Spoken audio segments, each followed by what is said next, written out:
So మీరు దీనికన్నా ఎక్కువ పోతే ఎక్కువ పర్ఫార్మెన్స్ అయితే వస్తుంది, కానీ మైలేజ్ అయితే దారుణంగా పడిపోతుంది.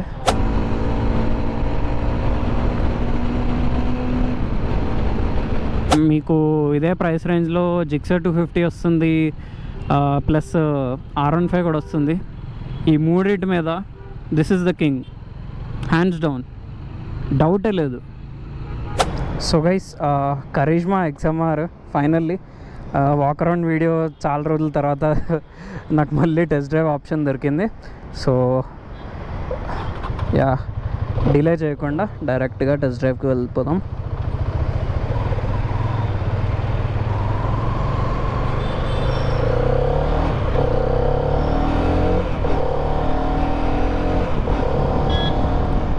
సో గైస్, చిన్నప్పటి నుంచి ఎవరికైనా 90s కిడ్స్ని అడిగితే మీరు వాళ్ళు ఒకటే చెప్తారు, కరిష్మా అనేది స్పోర్ట్స్ బైక్ అనేది that's an emotion for them.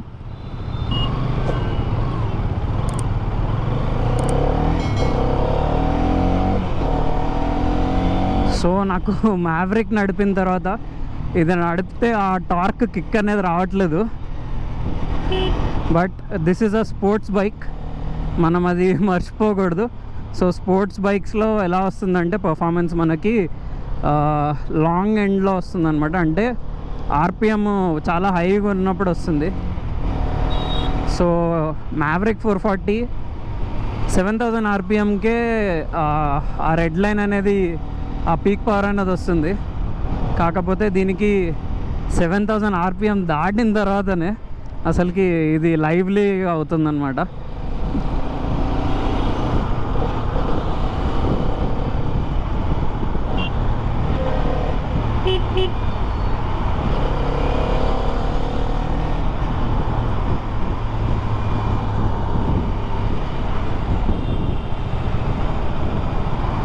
So 4th gear and 30 speed, yeah it's not that happy. కాకపోతే ట్రాక్టబుల్గానే ఉంది బండి. ఎక్కువ గేర్స్ని తక్కువ స్పీడ్లో కూడా వాడచ్చు, not an issue. And riding పొజిషన్కి వస్తే గైస్, నేను చెప్పాను కదా, సో R15 అంత అగ్రెసివ్గా అయితే ఉండదు. కాకపోతే దగ్గర మనకి జిక్సర్ SF 250 రివ్యూ చేసాం కదా, సో జిక్సర్ SF 250 లానే సేమ్ మనకి ఆ సిచ్యువేషన్ అనేది ఉందన్నమాట. సో సీట్ హైట్ గురించి మాట్లాడితే 815 mm సీట్ హైట్ అనమాట. ఇది నాకు చాలా టాల్, నా హైట్ వచ్చేసి 5'3". So I'm really short. కాబట్టి నాకు ట్రాఫిక్ సిచ్యువేషన్స్లో ఇంత టాల్ బండిని నడపాలంటే కొంచెము సాహసం అనే చెప్పాలి. బట్ సాహసం అనే చెప్పాలి. Anyway, wish all the best. It is fine. కొంచెము నా ఇయర్స్ ఆఫ్ ప్రాక్టీస్ని బట్టి నేను నడపగలుగుతున్నాను. ఎవరైనా కొత్త వాళ్ళు ఉంటే, ఒకవేళ మీ హైట్ 5'5" కన్నా తక్కువ ఉంటే మీరు కొంచెం ఇబ్బంది పడతారు. లైక్ ఇంపాసిబుల్ అని మాత్రం చెప్పను. ఆల్మోస్ట్ అన్ని స్పోర్ట్స్ బైక్స్ ఇదే హైట్ ఉంటాయి. R15 కూడా ఇదే హైట్ ఉంటుంది. జిక్సర్ ఒకటి కొంచెం లైట్గా తక్కువ హైట్లో వస్తుంది మనకి. స్పోర్ట్స్ బైక్కి అడ్వాంటేజ్ ఏంటిదంటే మనకి ఫుట్ పెగ్స్ అనేది కొంచెం వెనకాలకు ఉంటాయి అన్నమాట. సో ఆ సిచ్యువేషన్లో ఏమవుతుందంటే, ఆ సిచ్యువేషన్ మనము కాలు కింద పెట్టినప్పుడు ఫుట్ పెగ్స్ అనేవి అడ్డు రావు అనమాట. So that is the biggest advantage in sports bikes. ఎక్కువ హైట్ ఉన్నా కూడా మనకి ఫుట్ పెగ్స్ అడ్డం రావు కాబట్టి దగ్గర మనము కాలు పెట్టచ్చు. సో బంపర్ టు బంపర్ ట్రాఫిక్లో ఈ 200cc ఇంజన్ మీకు పెద్ద బైక్స్ అంతా హీట్ అయితే కాదు. కాకపోతే ఒకవేళ మీరు చిన్న బైక్ నుంచి వస్తుంటే కొంచెం అర్థం చేసుకోవాల్సింది ఏంటిదంటే, ఫుల్లీ ఫైర్డ్ బైక్ ఇది. దాంతోపాటు లిక్విడ్ కూలింగ్ ఇంకా ఫ్యాన్ కూడా ఉంది. కాబట్టి ఒకసారి ఫ్యాన్ ఆన్ అయినప్పుడు మీకు లైట్గా ఇట్లాంటి సిచ్యువేషన్స్లో, బంపర్ టు బంపర్ ట్రాఫిక్ సిచ్యువేషన్స్లో ఉన్నప్పుడు మీకైతే లైట్గా హీట్ అనేది కొడుతుంది అనమాట. చాలా లైట్గా 300cc అండ్ అబవ్ వాటికి కొంచెం ఎక్కువ కొడుతుంది. సో ఇది చిన్న ఇంజనే కాబట్టి సో మీకు పెద్దగా హీట్ అనేది ప్రాబ్లం అయితే కాదు. కాకపోతే స్పోర్ట్స్ బైక్ మీరు నడిపేటప్పుడు పొజిషన్ అనేది కొంచెం వంగి కూర్చుంటారు అనమాట. అండ్ వంగి కూర్చున్నప్పుడు మనకి ఆ రైడింగ్ పోస్చర్ అనేది మనకు అలవాటు కావాలి. అలవాటు కాలేదనుకోండి అది మీకు రిస్ట్ పెయిన్ వచ్చేస్తుంది, బ్యాక్ పెయిన్ కూడా వస్తుంది. సో అదొకటి మీరు అలవాటు చేసుకోవాలి. స్పోర్ట్స్ బైక్ తీసుకుందాము అని ఐడియా ఉన్న వాళ్ళందరికీ చెప్తున్నాను. సో మిర్రర్స్ ఆర్ ఓకే, అంతగా తోపుగా ఏం లేవు, but it's fine. Sports bikes అన్నిటికీ ఇలానే ఉంటాయి మిర్రర్స్, ఫేరింగ్కి వస్తాయి. అండ్ ఎస్, మీరు లైట్ అయితే చూడగలుగుతున్నారు కదా, ఫుల్లీ ఎల్ఈడి సెటప్ అనమాట. ఆల్రెడీ నేను వాక్ అరౌండ్ వీడియోలో క్లియర్గా చెప్పాను. అండ్ ఇవాళ ఈవినింగ్ టైం కాబట్టి కొంచెం ట్రాఫిక్ ఉంది. హోప్ఫుల్లీ నాగోల్ ఫ్లైఓవర్ మీద we can open it up. And city కండిషన్స్లో దగ్గర మీకు 35 kmpl ఇచ్చేస్తుంది ఈజీగా. సో ఒక 200cc బైక్ని తీసుకునే అడ్వాంటేజ్ అదనమాట. మనకి మైలేజ్కి మైలేజ్, పర్ఫార్మెన్స్కి పర్ఫార్మెన్స్ వస్తుంది అనమాట. సో మీరు దీనికన్నా ఎక్కువ పోతే ఎక్కువ పర్ఫార్మెన్స్ అయితే వస్తుంది, కానీ మైలేజ్ అయితే దారుణంగా పడిపోతుంది. సో గైస్, బండి ట్రాక్టబిలిటీ విషయానికి వచ్చేసరికి 6th గేర్ 60 స్పీడ్లో ఉన్నాను, అది కూడా సిటీ ట్రాఫిక్లో. సో మీరు లోవర్ స్పీడ్లో కూడా హయ్యర్ గేర్స్ అనేది వాడచ్చు అనమాట. అంటే మీకు మైలేజ్ వస్తుంది, మైలేజ్ బెటర్గా ఇస్తుంది. సో ఒక్కసారి ఫ్లైఓవర్ దగ్గర will try to like go full throttle. ఎందుకంటే ఈ బండి 7000 RPM తర్వాతనే దీనికి పవర్ బ్యాండ్లోకి వస్తుందన్నమాట, ఇందాక ముందే చెప్పినట్టు. సో ఫుల్గా స్మూత్గా అంటూ లేదు, లైక్ R15 కన్నా కొంచెం స్మూత్గా అయితే ఉంది, that is for sure. And Gixxer 250 almost ఇది సేమ్గానే ఉన్నాయి. 5000 నుంచి లైట్గా బజ్ అనేది స్టార్ట్ అవుతుంది అనమాట.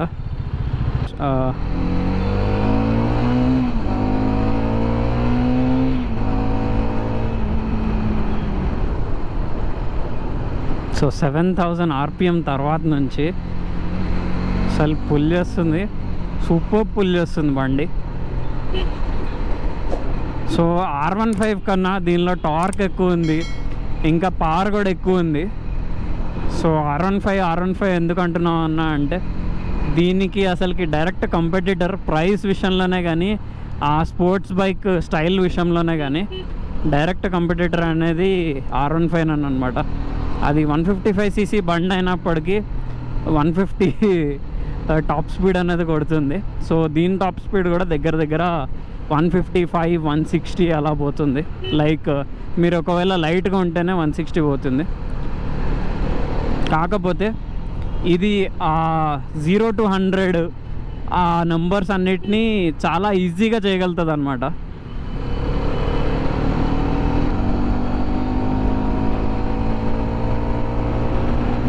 అది పవర్ బ్యాండ్లోకి వచ్చింది.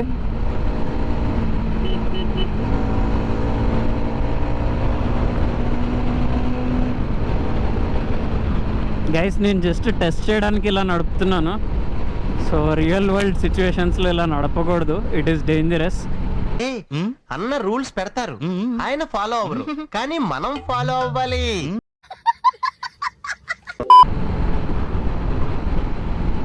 సో పర్ఫార్మెన్స్ అనేది బాగుంది గైస్. అండ్ నాకు దగ్గర 6,000 to 7,000 RPMలో లైట్గా బజ్ వస్తుంది. కాకపోతే ఒక్కసారి 7,000 దాటిన తర్వాత అదేదో మ్యాజిక్, లైక్ పుల్ చేయడమే కానీ ఆ స్మూత్నెస్ కానీ సడన్గా రిఫైన్ అయిపోతుంది మళ్ళీ. సో టాప్ ఎండ్లో రిఫైన్గానే ఉంది, మధ్యలో కొంచెం బజ్గా ఉంది అంతే.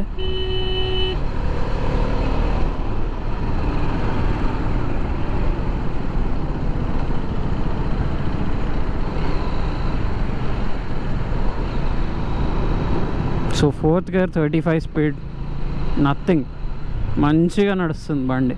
కాకపోతే ఆ గ్రంట్ అనేది రాదనమాట. మీరు ఒకవేళ స్పోర్టింగ్ నడపాలంటే 6,000 to 7,000 RPM దాటిన తర్వాతనే మనకి యాక్చువల్ పర్ఫార్మెన్స్ అనేది వస్తుంది. సో యూటర్న్స్ తిప్పడానికి ఇట్స్ ఫైన్, కాకపోతే నేను షార్ట్గా ఉన్నాం కాబట్టి కొంచెం ఇబ్బంది అనిపిస్తుంది. బట్ గైస్, పర్ఫార్మెన్స్ విషయంలో, బ్రేకింగ్ విషయంలోనే కానీ, సారీ బ్రో, యా బ్రేకింగ్ కూడా బాగుంది గైస్, బైట్ బాగుంది, ఇంకా ఫేడ్ కూడా అవ్వట్లేదు. లైక్ రెగ్యులర్ కొంచెం హెవీగా వాడినా కూడా మంచి కాన్ఫిడెన్స్ అనేది వస్తుంది. ఫీడ్బ్యాక్ బాగుంది, బైట్ కూడా బాగుంది. వెనకాల బ్రేక్ కొంచెం లైట్గా అనిపిస్తుంది, కాకపోతే స్పోర్ట్స్ బైక్కి వెనకాల బ్రేక్ పెద్దగా ఎఫెక్ట్ అనేది ఇవ్వదు అనమాట, ఎందుకంటే దాని మీద వెయిట్ ఉండదు కాబట్టి. సో 6 గేర్ 70 ఆల్మోస్ట్ చాలా బ్యాటరీ స్మూత్గా ఉంది బండి, పెద్దగా వైబ్రేషన్స్ ఏం లేవు. అండ్ ఒకవేళ మీరు 7000 దాని మీదకి వెళ్తే ఇంజిన్ స్ట్రెస్ అవుతుంది, దట్ ఈస్ ఫర్ షూర్, ఎందుకంటే 200cc ఇంజిన్ కాబట్టి. కాకపోతే స్మూత్నెస్ ఇంకా పర్ఫార్మెన్స్ ఇచ్చి పడేసింది బండి.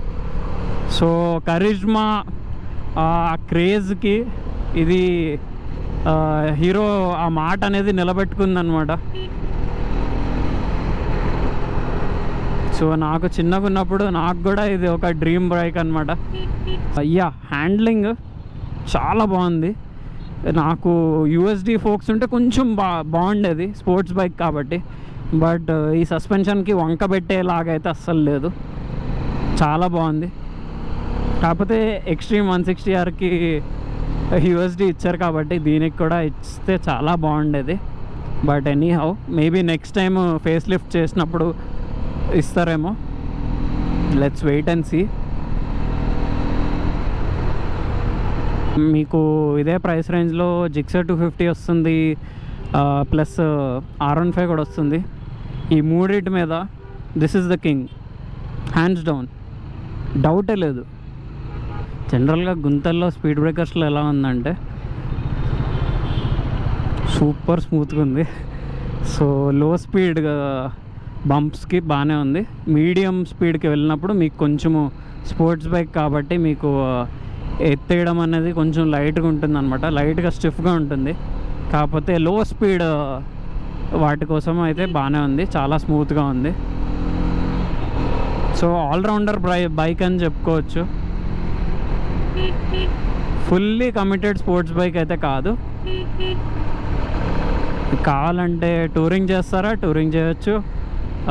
మీరు సిటీలో నడుపుతారా, సిటీలో నడపచ్చు. సో చాలా ఫ్లెక్సిబుల్ బైక్ అని చెప్పొచ్చు అనమాట. దగ్గర RS 200 లాంటి బండి ఇది. Like you can do anything with it. So I'm very much impressed, చాలా బాగుంది బండి. దీంట్లో స్లిప్పర్ క్లచ్ వస్తుంది అండ్ గేర్ బాక్స్ కూడా చాలా స్మూత్గా ఉంది. నాకు ఇప్పుడు దాకా గేర్ల మధ్యలో ఇరుక్కపోవడం కానీ ఏం జరగలేదు. అండ్ క్లచ్ కూడా చాలా లైట్గా ఉంది guys.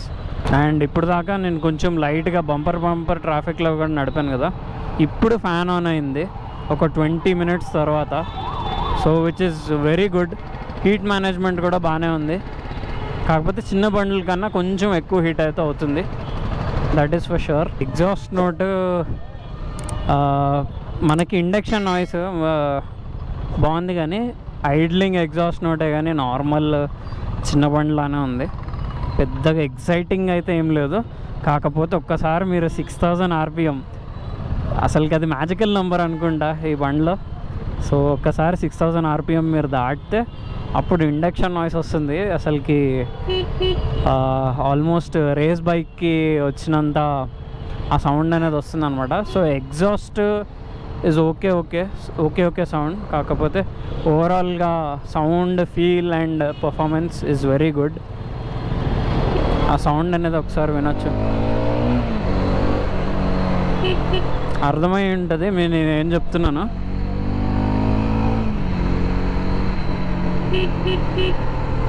So horn yeah it's fine, okay, కానీ కొంచెం లౌడ్గా ఉంటే బాగుండేది. ఇది ఫీనిక్స్ మోటార్స్ మనకి ఉప్పల్ వైపు వెళ్ళే వైపు మీకు రైట్ సైడ్ ఉంటుంది. ఒకవేళ మీరు తార్నాక అటువైపు వెళ్తున్నారు అనుకోండి, మీకు లెఫ్ట్ సైడ్ ఉంటుందన్నమాట. సో మీకు స్టేడియం ఉప్పల్ స్టేడియం పక్కనే. So this is Phoenix Motors. So Phoenix Motors టీమ్కి నేను థ్యాంక్స్ చెప్పాలనుకుంటున్నాను. సో ఎందుకంటే మనకి బయటకి బండి స్పెషల్గా ఇచ్చి టెస్ట్ డ్రైవ్కి కూడా ఫెసిలిటీ ఇచ్చారు కాబట్టి. సో మీ వీళ్ళ షోరూమ్ కాంటాక్ట్ డీటెయిల్స్ కూడా ఇచ్చేస్తాను. సో మీరు ఒకవేళ బండి ఎంక్వైరీ ఆర్ టెస్ట్ డ్రైవ్ అంటే యూ కెన్ అప్రోచ్ దెమ్. బండి మీకు ప్రైస్ వచ్చేసి ఆన్ రోడ్ 2.26 అనమాట. మీకు యాక్సెసరీ వితౌట్ యాక్సెసరీస్, ఒకవేళ యాక్సెసరీస్ కలుపుకుంటే కొంచెం ఎక్కువ కావచ్చు. సో మీరు యాక్సెసరీస్ అన్నీ కలుపుకొని ఆన్ రోడ్ మీకు 230 దాకా పడవచ్చు. సో ఈ ప్రైస్ అనేది అది తీయడానికి హీరోకే సాధ్యం అనమాట. సో మంచి ప్రైస్ పాయింట్లో మంచి బండిని అయితే తీశారు. So hats off to hero. ఈ బండి పర్ఫెక్ట్ అయితే కాదు. ఐ విల్ ఎక్స్ప్లెయిన్ నేను డిసడ్వాంటేజెస్ అడ్వాంటేజెస్కి వెళ్తే. సో ఈ బండి ఫస్ట్ అడ్వాంటేజ్ వచ్చేసి ఇంజిన్ బ్రాండ్ న్యూ ఇంజిన్ అనమాట. 210cc ఇంజిన్, మీకు 25 bhp పీక్ పవర్ వస్తుంది. ఇంకా 22 అనుకుంటా, యా. సో మీకు మంచి పవర్ అండ్ టార్క్తో వస్తుందన్నమాట ఈ బండి. అండ్ ఎస్, పర్ఫార్మెన్స్ మీకు 6000 RPM దాటిన తర్వాత అసలుకి క్రేజీ ఉంది బండి. గలీజ్గా పుల్ చేస్తుంది, చాలా బాగుంది. గలీజ్ అంటే లైక్ హార్డ్గా పుల్ చేస్తుంది. సో దాన్ని తప్పుగా అనుకోవద్దు. దట్ ఐ థింక్ వాటో వాట్.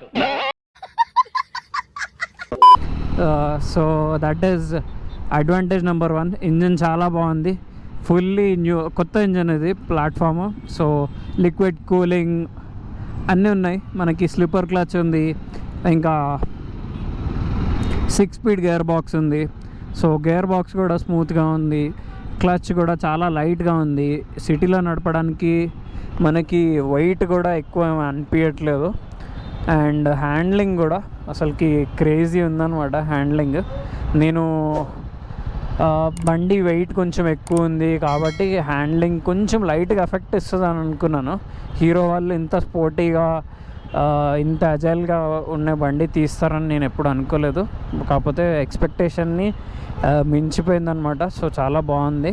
ప్రైస్ కూడా ఒక బిగ్ అడ్వాంటేజ్ అనే చెప్పుకోవచ్చు. ఎందుకంటే 155cc బైక్ అనేది R15 మనకి 2.5 lakhsకి వస్తుంటే, ఈ బండి మనకి టాప్ మోడల్. దీనిలో మోడల్స్ ఇంకేం లేవు, ఒకటే ఒక మోడల్ ఉంది, 2.26 ఆన్ రోడ్. అసలు క్రేజీ ప్రైసింగ్ అనమాట. సో ఒకవేళ మీరు స్పోర్ట్స్ బైక్ ఎంతూజియాస్ట్ అయినా కానీ, లేకపోతే నాలాగా 90s kid whose dream bike is Karizma అని అన్న వాళ్ళు, like absolutely they can go for it. చాలా బాగుంది బండి. ఇందాక ఆల్రెడీ రైడ్లో చెప్పాను మీకు, బ్రేక్స్ ఆర్ సూపర్బ్. అసలుకి వంకలు పడ్డానికి లేదు. వెనకాల బ్రేక్ అన్ని స్పోర్ట్స్ బైక్ లాగానే ఉంది, పెద్దగా ఉపయోగం లేదనమాట దానివల్ల. కాకపోతే front brake feel and feedback బయట చాలా బాగుంది. అండ్ డిసడ్వాంటేజెస్ గురించి మాట్లాడుకుంటే, మ్యావరిక్ 440 గురించి మాట్లాడుకుంటే, ఎస్, నాకు ఫస్ట్ ఇంప్రెషన్స్ ఇంకా రైడ్ చేసిన తర్వాత కూడా నాకు చాలా బాగా అనిపించింది. సో నాకు ఇప్పుడు దాకా అర్థమైన పాజిటివ్ అండ్ నెగిటివ్ పాయింట్స్ అనేది మీకు చెప్తాను.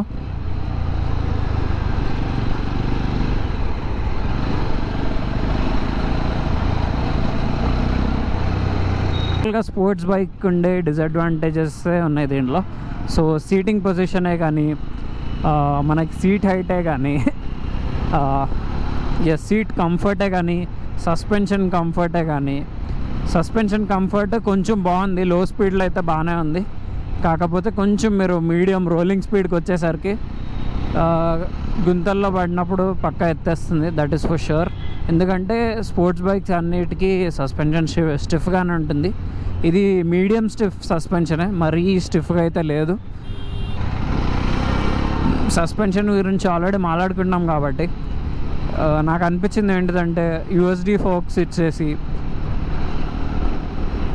ఇంకా దీని లుక్స్ని ఇంకా అది ఎన్హాన్స్ చేసేది, ఇంకా హ్యాండ్లింగ్ కూడా ఎన్హాన్స్ చేసేది. హ్యాండ్లింగ్ బాగానే ఉంది, కాకపోతే ఇంకా కొంచెం బాగుండేది వాళ్ళు ఒకవేళ హీరో వాళ్ళు యూఎస్డి ఫోక్స్ ఇచ్చిండుంటే. అండి సీట్ హైట్ అనమాట. ఎస్, సీట్ హైట్ వచ్చేసి మనకి అన్ని స్పోర్ట్స్ బైక్ లాగానే కొంచెం సీట్ హైట్ ఎక్కువ ఉంటుందన్నమాట. అండ్ మీరు ఒకవేళ షార్ట్గా ఉంటే 5'5" అండ్ బిలో ఉంటే మీకు ఫ్లాట్గా కాళ్ళు అయితే అందవు. సో కొంచెం ఇబ్బంది అయితే అవుతుందన్నమాట. అండ్ సిటీలో యూటర్న్స్ తిప్పడానికే కానీ ఏదైనా సందులో నుంచి సడన్గా తీయాలన్నా కానీ మీకు ఆ కాన్ఫిడెన్స్ అనేది రాదు. ఒకవేళ మీరు షార్ట్గా ఉంటే, ఆల్రెడీ మీరు 5'5" అండ్ అబవ్ ఉంటే మీకు నో ఇష్యూస్. ఈ ప్రైస్ పాయింట్లో ఆల్మోస్ట్ ఒక పర్ఫెక్ట్ ఆల్రౌండర్ మెషిన్ అని చెప్పొచ్చు. ఇందాక రైడింగ్ చేసేటప్పుడు కూడా చెప్పాను, టూరింగ్కే కానీ మీకు స్పోర్టీ రైడింగ్కే కానీ సిటీ రైడింగ్కే కానీ అన్నీ చేయొచ్చు దీనిలో. కాకపోతే స్పోర్ట్స్ బైక్ కమిటెడ్ పొజిషన్కి అనేది మీరు కొంచెం అలవాటు పడాలన్నమాట. అలవాటు పడి మీరు కొంచెం ఫిట్గా ఉంటే you can definitely drive this daily in the city, not an issue. So guys, నాకు ఫస్ట్ రైడ్లో నాకు ఇంత మాత్రమే అర్థమైంది. సో నాకు అర్థమైనంత వరకు నీకు అడ్వాంటేజెస్ ఇంకా డిసడ్వాంటేజెస్ చెప్పాను. కరిజ్మా XMR గురించి ఏ డౌట్లు ఉన్నా కానీ please mention them in the comments. నేను మ్యాక్సిమం వాటిని ఆన్సర్ చేయడానికి ట్రై చేస్తాను. సో మీకు నెక్స్ట్ ఇంకే బైక్ మీద రివ్యూ కావాలో చెప్పండి, దాన్ని కూడా చేయడానికి ట్రై చేస్తాను. ఇప్పుడు దాకా మీరు సబ్స్క్రైబ్ చేసుకోకపోతే సబ్స్క్రైబ్ చేసుకోండి. ఈ వీడియో మీకు నచ్చితే లైక్ చేయండి, ఎవరికైతే ఇది ఉపయోగపడుతుందో వాళ్ళకి షేర్ చేయండి. So see you guys in the next video. Bye.